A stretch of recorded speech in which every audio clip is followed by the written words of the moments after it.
C. Joseph Vijay எனும் நான்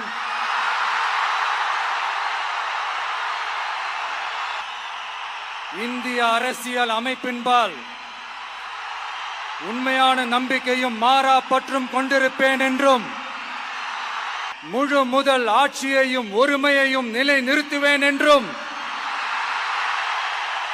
தமிழ்நாட்டு அரசின் முதலமைச்சராக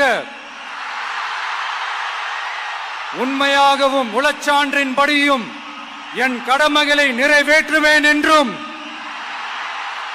அரசியல் அமைப்பிற்கும் சட்டத்திற்கும் இணங்க அச்சமும் ஒருதலை சார்பும் இன்றி விருப்பு வெறுப்பை விலக்கி பலதரப்பட்ட மக்கள் அனைவருக்கும் நேர்மையானதை செய்வேன் என்றும் ஆண்டவன் மீது ஆணையிட்டு உறுதிமொழிகிறேன்.